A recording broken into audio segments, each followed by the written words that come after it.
Next, we have the county sheriff.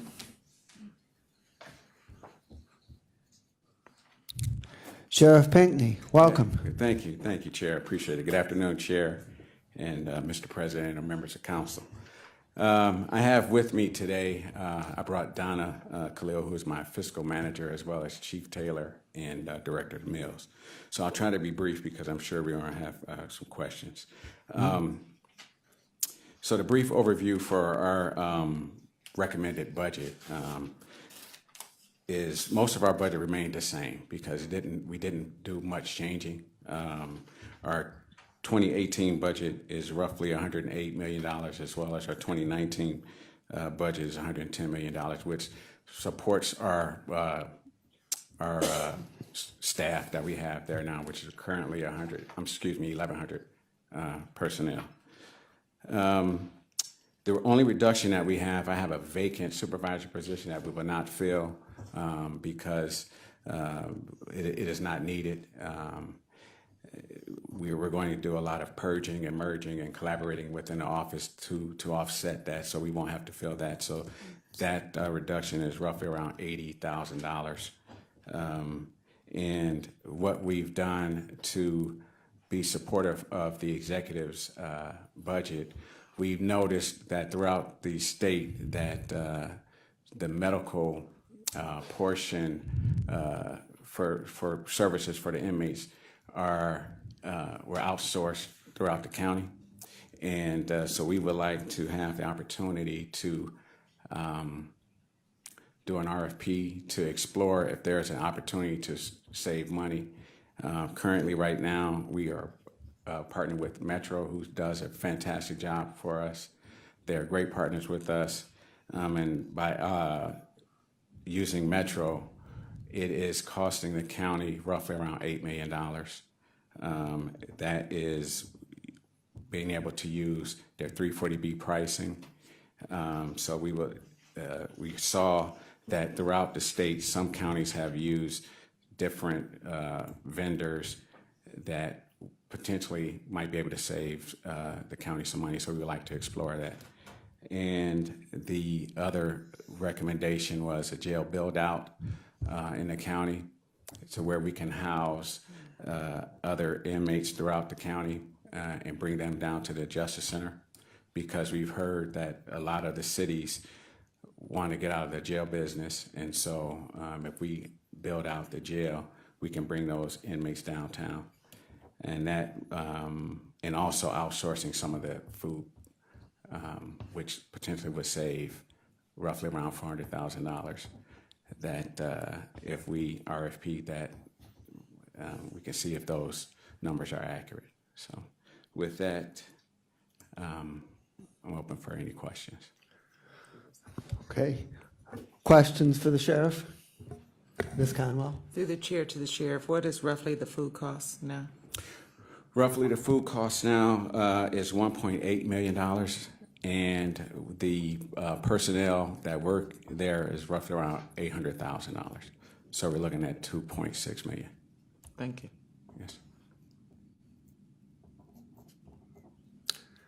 Further questions? Councilman Gallagher. Sheriff, thanks for being here. On the Metro situation and on the food, where'd this come from? Was this just spitballing or? That's a great question. I appreciate the question. I don't know if that was solicited or approached. I was not involved in any discussions with any vendor or anyone about that. My concern, and it's not even a concern, but well, it is a concern on the medical side, on the food side. If we can save money either way, I think it's our duty to go out there and see if we can.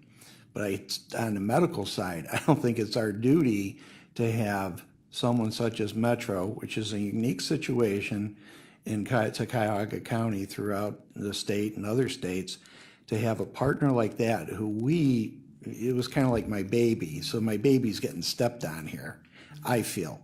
I've been told that potential savings of 1.6 million.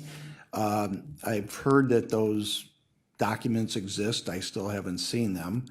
I think it opens a door on a relationship that we have nurtured over time. As we started out, we didn't have such a great relationship with Metro, and I really point at Dr. Boutros coming in and helping us out, and I do mean helping us out in the jail, not just with the medical, but then with the pharmaceuticals. So I don't want to snuff out a great relationship there, even for a savings of a few dollars more. So I was kind of taken aback by that, and I didn't quite understand where it all came from. But if it came from the idea of we're duty bound to find some sort of savings if they're out there, I understand that. But I don't want, as things spread throughout the county and other places, as you know, people start talking, and then fiction turns to reality, and toes become stepped on, and people get the hair on the back of their neck up a little bit and get defensive, and I don't want to get to that point where we were. So what I'm saying is I don't want to go backwards if the savings isn't quite substantial. Plus, I think the service, and you can answer this, are we having concerns with the service either on the food angle or on the medical? No, the medical service, you stated very well. The partnership with Metro has been great, and the hopes are if there is a savings through the RFP process, that Metro will be able to match it, because Metro has been a great partner. In regards to the food service, I don't know if there's any major issues there, but I think we are duty bound. I do agree with you that if there is a savings, that we should be able to explore it to see.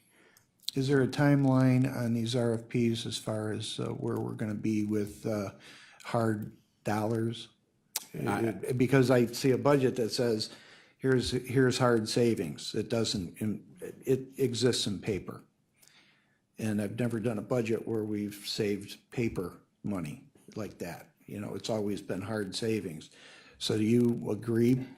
Maybe you don't. Maybe is there going to be a savings of almost $2 million on the medical and the food, or you don't know? That's why we're going to go to the RFP. Correct. So it's a shot in the dark as far as the potential savings. Yes, we're just asking for the opportunity to explore it. So. Okay, well, and that I don't think any of us have a problem with, but I do concern myself with the fact that it took a while to get Metro here. It took a while to soothe some of the tensions, and I thought through my years that we had a good relationship and things were going rather well, quite honestly. And I just don't want that to be affected. So thank you. Understood. Thank you. Council President Brady is next. Thank you, Mr. Chairman. Well, I think that Councilman Gallagher has done a very good job of articulating most of what I would have said. So I just want to, ditto that, but also to say that I think that, in my own opinion, that in the budget, this is one of the most disturbing proposals as part of the budget. That it potentially undoes our relationship with Metro. I think it's reckless, and I think that even sending out, with all due respect, even trying to find a lower bid, has the potential of damaging our relationship with Metro in a way that we might not find ourselves later in the year in a position to restore. And I think we need to remember how we got here. And there's no way, in my opinion, that this can be done for less money without some kind of substandard service. And I don't even think that that's possible. I think this is the most wrong-headed, just everything about this is wrong, and I'm absolutely opposed to it. And I'm going to do everything I can in my position as a council person and as a council president to prevent this from happening. And that's where I'm at. Understood. Thank you. Councilman Tron. My two colleagues have alluded to things that they worked on very hard and in cooperation with your predecessor to make this thing happen. It should be, I almost sound like when you said, where did this idea come from? It was kind of serendipitous. there has to be some person who woke up one morning and said, this is a good idea. Let's go ahead and push this as a competitive process to go with an RFP that puts in jeopardy anytime you public, because the damage has already been done. It's not a question of the RFP. This is all public, this public challenge is out there. So who woke up and said this was a good thing to challenge both the food and the medical? I cannot answer that question. I don't know. Now, there has to be a record. Someplace, somebody came in and knocked on a door and said, let's do this. I can't answer it. Honestly, I can't answer that Okay, question. who brought it to your attention? It was brought to my attention. We were sitting at a meeting with Chief Bova, who was here at the time, as well as OBM, myself, and a couple of the other directors under Chief Bova's direction. And it was brought up at that point. That's when I first heard about it. Brought up by whom? Director Bova, Chief Bova, excuse me. So Chief Bova is the one who suggested changing, in your first impression, that's where you first heard it.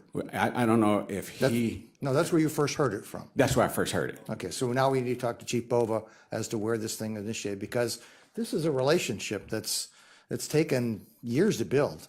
And not only that, we just got done doing a guarantee on a major construction project for them out there that we just signed off as a guarantor on a multi-million-dollar, almost $1 billion contract. And I just have never seen where you cavalierly treat a partner like that. It just, so do we, I guess we need to then, of course, we have no authority to ask Chief Bova anymore because he's no longer part of the county government. But I do intend to ask him and find out, where did he get the idea to bring it into that meeting that you first heard about it? If you would like, I could reach out to Chief Bova. That'd be great. And then get back with you. That'd be great, because somebody woke up one morning and said, aha, this is a great idea. Okay. I'd like to find out who woke up that morning. Thank you. Sure. Please proceed. Yes. Dan Simon. Thank you, Mr. Chair. Sheriff, my question was actually the same, and I feel like it may have stemmed from somewhere else, given the fact that Bova's moving to Metro Health, so it just doesn't make that much sense to us. But I will leave that there. The other question that I have is that would this involve any union layoffs? If we're switching providers, how does that work for? If there's a thought behind that, how our unions work, and can you elaborate on that at all? Well, what I know is through the RFP process, I think that will be detailed in that process to see what will happen with the current county employees, if they will go over to the new vendor or if they would stay. So. Okay. I think it's unfortunate that you've been put in this position, because I'm not sure that you are fully aware of how it was birthed, clearly, and that makes it difficult for you to defend. So I have to support my colleagues, and given the history of the relationship with Metro Health and wanting to maintain and sustain that, I certainly couldn't support this wholeheartedly, especially not with the full understanding of where it originated and what the idea was behind it, aside from saving money, because sometimes saving money comes at a greater cost. So I'll just leave it at that. Thank you, Mr. Chair. Understood. Thank you. Ms. Simon, followed by Hairston. Thank you. I agree totally with my colleague, Councilwoman Brown, that there's always a cost on the other side. And I think we don't have to look too far back in history to see that cost. When we came in with the new government, with Councilman Gallagher at the fore, and I was actually chairing Justice and Public Safety, and we had hearings with the vendor at the time. And quite clearly in the record, we can go back and see what the problems were, what that relationship was like, and how things changed, and how much better they are now. So it's a quick history lesson, and we just go back 5 years. Thanks. Thank you. Councilman Hairston. Thank you, Mr. Chair. I won't continue to beat the fact that there is a relationship that has been built here that many of us will like to see continue. And also to my colleague, Councilman Shrine's point that, we just signed off on a major deal, and I'm sure whatever revenue that they're generating, whatever services they're providing, aids in them continuing the work that they are doing. But what I will say is that I have no interest in beating up on you. Have no interest in coming after you, for you to be able, for clearly you don't know, and it was not part of decision making for this food savings or this healthcare savings. So I am interested, once you get that information, to hear, who came with the idea. But for many of us who've sat up here and who've listened to the folks who have presented the department budgets to not understand where this has come from. Administration and OBM have sat down with departments who have figured out ways to cut and make decisions and where to move contracts, et cetera. So I think all of us are intelligent enough to figure out where the decision had come from. So I'm interested to hear back from what you have to say. Thank you. Thank you. Councilwoman Brown. May, and then, to follow up with that, it just jogged my memory. I think we have been working with, or at least our staff has been working with Ken Mills. Do you think he might have some insight as to this, this request? Ken might. Okay, I will check with him and get back with you. that might be another option in addition to Chief Bova. Okay. Okay, thank you. I would like to say that I totally agree with what's been said by Councilman Gallagher, the council president, and others of my colleagues expressing concerns about the proposal to move off from Metro as our health provider. And there is we are saving on the prescription drug pricing. I've heard different numbers as to what we save on an annual basis. Can you tell me your best understanding on what we save on an annual basis due to the prescription drug pricing? Sure. I have that number in front of me right now, as a matter of fact. Our pharmaceutical cost in 2015 was 1.5. In 2016, it was 1.6. And currently, at the end of this year, it's projected to be 600,000. So that means if we got a new provider, they would have to save us $1 million before they saved us a dime, because we would have to make up for the loss of that difference. Is that correct? Correct.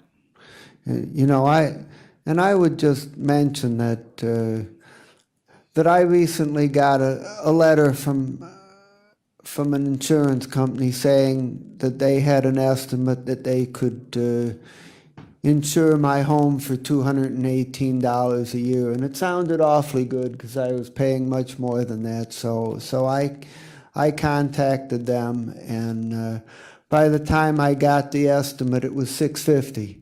It was still a pretty good deal, but it just shows that relying on preliminary estimates from vendors is not likely where you're going to end up, and so I share the concern, but there is one other thing I want to say, which is that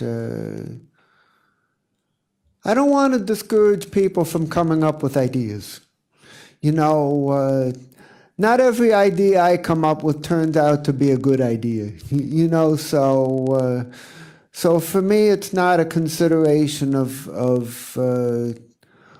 who came up with this crazy idea. If we don't like it, we just don't support it. But if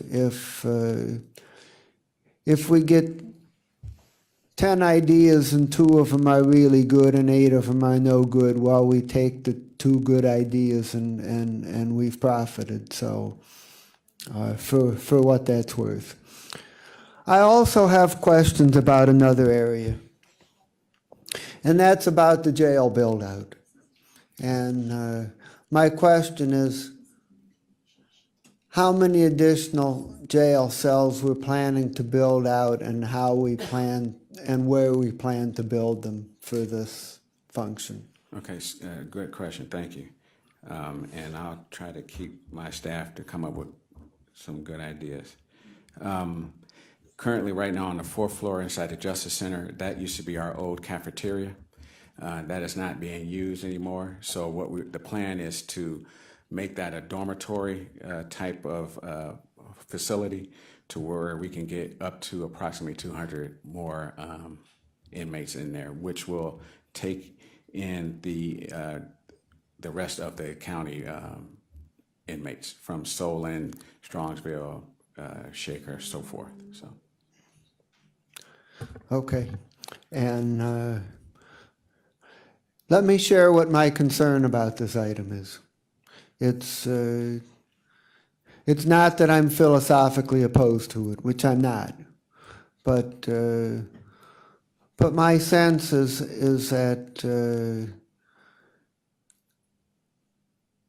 if we bring in outside prisoners, we're basically gonna charge the municipalities what it costs us to provide the service, and plus we have the cost of the building out the facilities and I mean, it's projected at several $1 million. I forget the exact number. It's something like $2 million the first year and $4 million the second year. You know, what I'd like to see is a better presentation as to exactly how we're coming up with those numbers. My experience in the past, particularly in some of the public safety divisions, is that we've projected savings from doing this or that, and it often hasn't turned out that way. You know. So I just want to get a good idea of how exactly we're going to achieve those numbers, so that if we budget for them, we have a reasonable expectation we're actually going to get them. I know it's been presented that if we don't get municipal prisoners, we can get federal prisoners, and they're out there, and apparently the reimbursement is pretty good, you know. So, but I have concerns. I don't see, since it's basically a service we provide to outside agencies pretty close to it. I mean, I don't think these outside municipalities are going to agree to pay us 50% more than it's costing us. I mean, they're going to negotiate tough, and they're going to cover our costs and maybe a little bit, but I don't see how they're going to pay us enough to get an extra $2 to $4 million a year. So that's what I want more information about on that item. Okay, absolutely. I wrote that down, and I'll get back to you with that. Are there other questions for the sheriff? Ms. Brown? Thank you, Mr. Chair. The prosecutor spoke about the TCAP program, and just curious if that's going to have any impact on your department, as the state will mandate more, I guess, monitoring GPS kind of units. So will that impose any strain on your staff as that number grows? Great question. Yes, it will, but it won't affect the GPS per se, because that is a service that we provide that not every judge takes advantage of. And if they do, we will have to buy more units. And then by purchasing more units, then I would have to increase the manpower to monitor those units. So the other deficit we'll see is that they'll be housed in the county jail, which means our ADP will go up, which means our count is going up. So we either have to, if they're not on a GPS unit, they'll be in the jail, which might have to increase our staff to monitor those folks. And have those anticipated costs are they reflected in the current number that we see? They are not. Okay, all right, thank you. To follow up on Ms. Brown's excellent question. Good question. Would it also be the case if because of this we need to house more people in the county jail, would we then have less opportunity to gain revenue through these regional programs that we just talked about a minute ago? No, that's separate. That would be separate. Well, you only have so many spaces to work with. I mean, if we had to house enough other prisoners, wouldn't we maybe be required to use some of the spaces that we had planned to use for the regional program? For the Bedford program, or what do you mean the regional program? I'm just saying, we're planning to bring in $2 to $4 million a year in extra revenue by contracting out with other municipalities and possibly the federal government. But what I'm saying is, if because of this TCAP deal, if we have to house more people in the local jail, might it take up some of the spaces that we had intended to use for that contracting program? That's a possibility. Yes, So that could reduce what we might be able to recoup on that. that's a possibility. Okay. Yes. Okay, fine. Other questions for the sheriff? Thank you very much. Thank you, guys. Have a good day. Okay.